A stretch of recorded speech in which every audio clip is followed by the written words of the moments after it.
لیکن اب دوسرے حصے میں سارا خطاب جو ہے وہ براہ راست عیسائیوں سے ہے، اور انہیں بتانا یہ ہے کہ حضرت عیسیٰ کو جو تم نے معبود بنا لیا، یا تو تثلیث کی شکل دے دی ٹرینٹی، یا گاڈ انکارنیٹ بنا دیا۔ تثلیثیں بھی دو طرح کی رہی ہیں، اللہ بھی اور مریم بھی اور عیسیٰ بھی،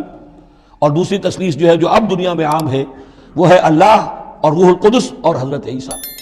تو یہ جو تثلیثیں تم نے ایجاد کر لی ان کی کوئی بنیاد نہیں ہے، یہ تمہاری کج روی ہے، تم نے غلط شکل اختیار کی ہے۔ عیسیٰ علیہ السلام بہت برگزیدہ پیغمبر تھے، ہاں ان کی ولادت معجزانہ طریقے پر ہوئی ہے، لیکن اگر ان کی ولادت معجزانہ طریقے پر ہوئی ہے تو ان سے متصلاً قبل یحییٰ کی جو ولادت ہوئی ہے وہ بھی معجزانہ ہوئی ہے، وہ بھی کوئی کم معجزہ نہیں تھا۔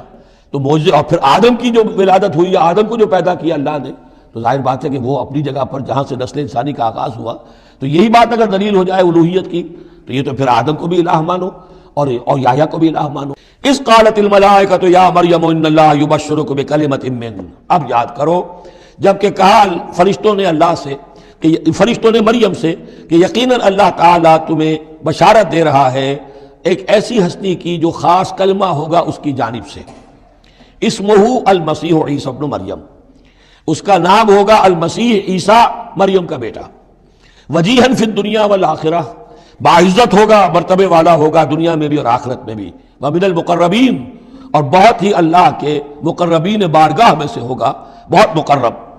وَيُكَلِّمُ النَّاسُ فِي الْمَهْدِ وَكَهْلًا، اور وہ لوگوں سے گفتگو کرے گا گود میں بھی اور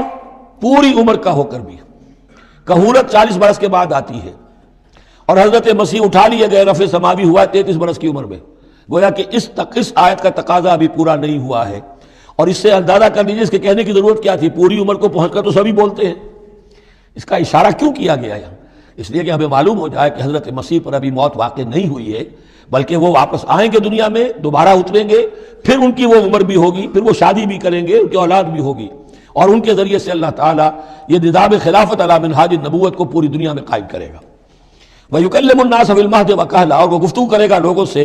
اپنے گود میں بھی، تمہاری گود میں بھی، پگھوڑے میں بھی، اور بڑی پوری عمر کا ہو کر بھی، وَمِنَ الصَّالِحِينَ، اور یقیناً وہ بھی بہت ہی ہمارے نیکوکار بندوں میں سے ہوگا۔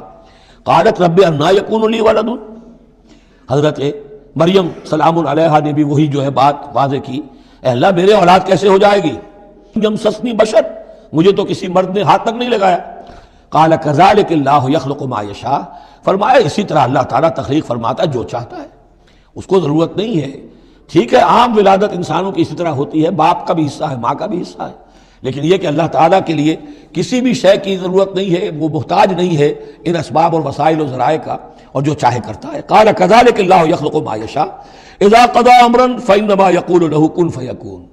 وہ تو جب کسی شے کا فیصلہ کر لیتا ہے تو بس وہ کہتا ہے ہو جا اور وہ ہو جاتی ہے۔